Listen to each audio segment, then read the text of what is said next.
Okay, day 14 starts off with Leslie going to take the dogs out, dog singular out, and sees 6 or 7 deer frolicking and playing. Now, the first 2 shots are just a couple of deer, but in this next shot, look by the hedge. Apparently when she came out, there were 2 deer that were just running circles around the hedge, kind of like flirting or playing. There you can see them on the left side of the hedge, and then there they go, they run off, and then the 2 up higher.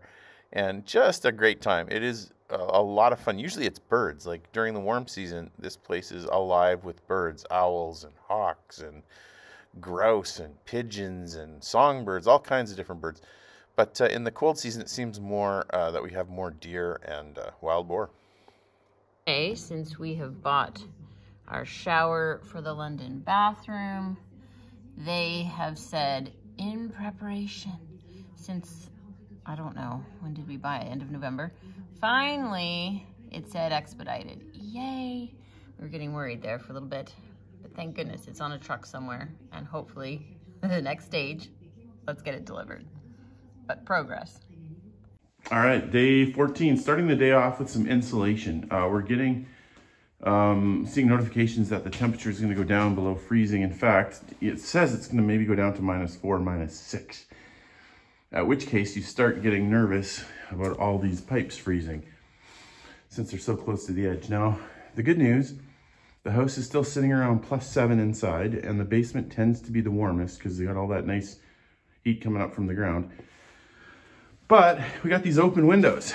Now, fortunately, Leslie noticed the other day that we actually, at one point, did have windows here. They just don't have any glass. So I've been sticking cardboard in front, but the better idea would be we're gonna go to Leroy Merlin and get some glass cut so we can put some proper glass in there and give ourselves a little bit of insulation value. Of course, when we're gone, when we leave the chateau, what we do is we drain all the lines.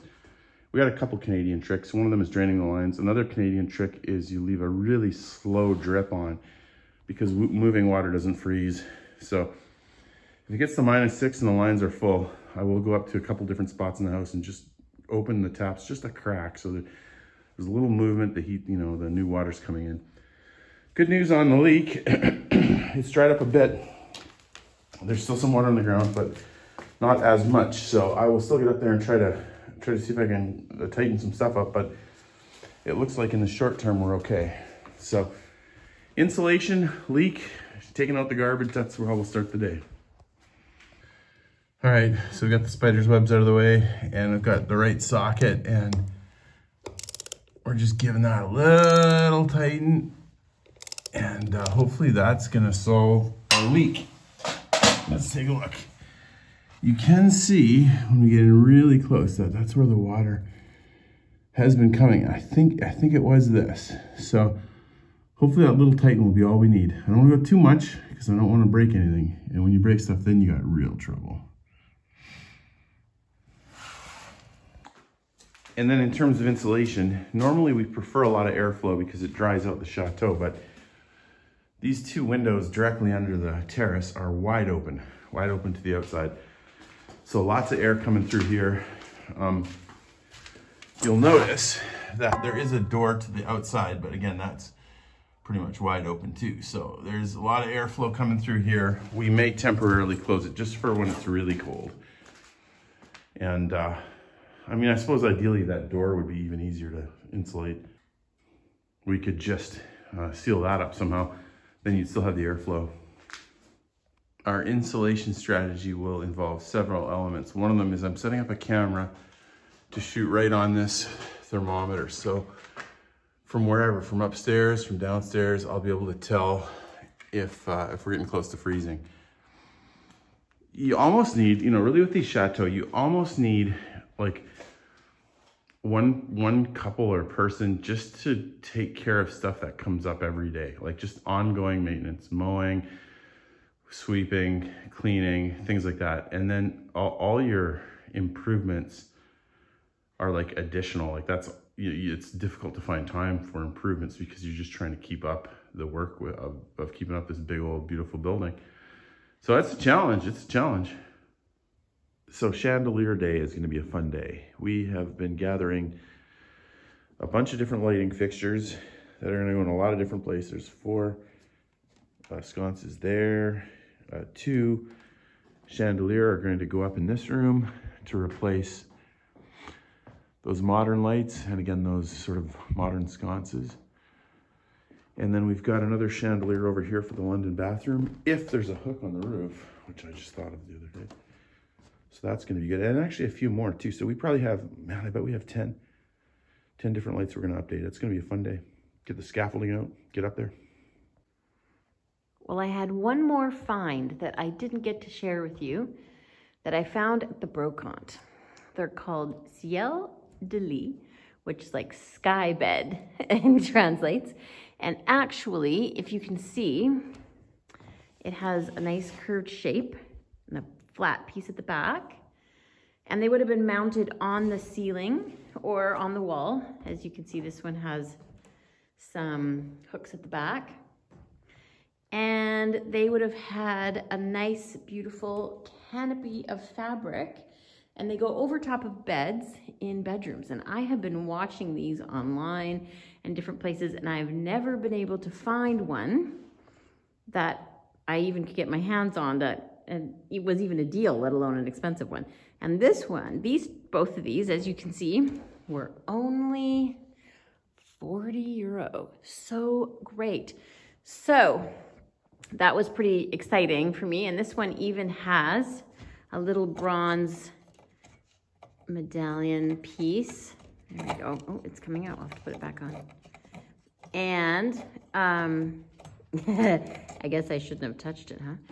And then as I was leaving the brocante, they kind of have a section where there's fabric and some clothes and stuff like that. So I thought I'd pop in because I remember seeing a quilt that I wanted to get the other day. And lo and behold, but I found all of this fabric, and I might add, I had noticed that around the edges of these, there are hooks, which I assumed that drapery hooks would go onto that in order to hang the fabric on it. And can you imagine, I believe these fabrics, which already still have the hooks inside, should potentially actually be the fabric that should work with one of these. I'm assuming it came with. It's like a satin embroidery, and it has a nice bullion fringe on the edge, which I do like. I do like a nice fringe, but it is pink and green, so it isn't maybe perfect for some of our rooms, but I would really like to have something like this in the main floor guest room over the bed. So I think that would be really pretty in there because it has that niche. And anyway, I was just over the moon excited when I found these in there, because whether we use these old curtains on one of them or not, they will be a spectacular template for when we get new ones made. And I just cannot wait to try that out. I'll try it maybe tomorrow and see how those work out. So I have 3 of those, and yeah, they're pretty. They're actually in really good shape. Which a lot of the old fabrics often are, I've found here. And yeah, super excited. Can't wait to see what they're gonna look like up, and we'll see how we actually get them up on the wall. So I was looking for a ladder this morning, and I came into the powder room, the hidden powder room, the one that we have not been using. And I see that, oh man, we've had more problems. And I came in here and these pails were full of water, which is the unhappy surprise for the morning. What's worse, you just don't like to see a big beam like that getting wet. That is not good. So the ceiling's falling down. I don't know how we're gonna find this. We had the roofers come last time, and they seems like they got it for a bit, but then it's back with a vengeance. So we've got to figure out where this water's coming from. This is the other side of that room. Now, here's the good news. This is dried out significantly, like almost completely dry. Well, there's a little damp spot there, but like way, way, way drier. So, you know, we'll take anyone we can find, but we've got to find this. It's so tricky to figure out. So trying to figure out where it is on the ceiling. Here's the planter bathroom, and it seems to be like this corner. And we've seen now all 3 corners. Oh yeah, and you can see water's come through here too. So We're in the turret. The turret is cut. This turret is cut in half, which is crazy because above us is like the pigeon room. I don't get it. And this is what we were hoping not to find. That is directly underneath that powder room that has the huge leak.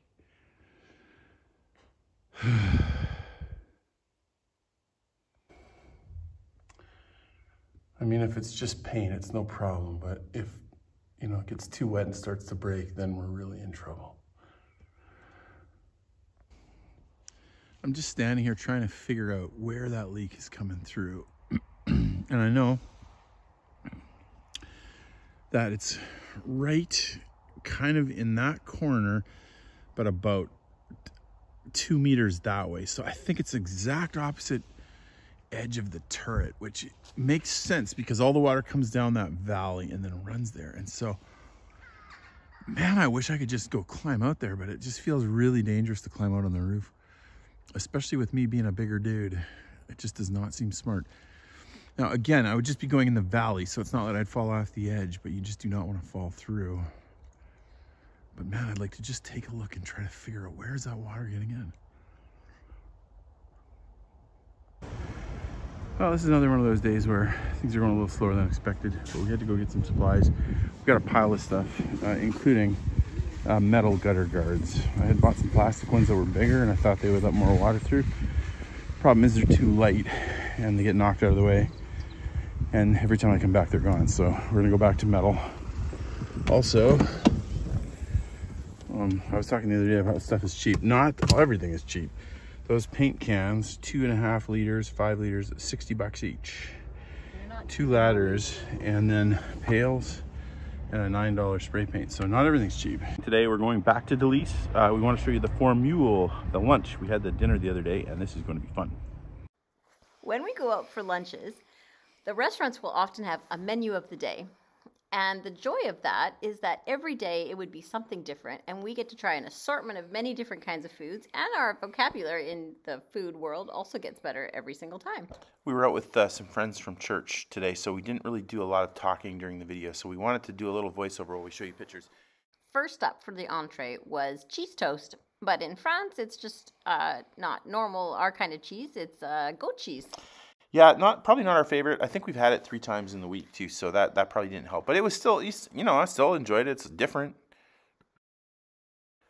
I like the main course quite a bit. It said a grilled ham, Black Forest ham, something like that, but it felt more porky to me. But the outside I thought was terrific. Like just, you liked it? I really liked it actually. Okay, good. Yeah. Yeah, it was good. It tasted like roast pork to me, so I'm not sure. And then it was beans and carrots, kind of like a cassoulet, which they tend to have here, and I actually really liked it. The dessert was probably not as exciting as the last time we were there. Probably. The menu said tiramisu, but they were probably out. This was some kind of apricot tart with a little bit of, raspberry coulis. And, it was warm. I appreciated that, especially because we've been cold.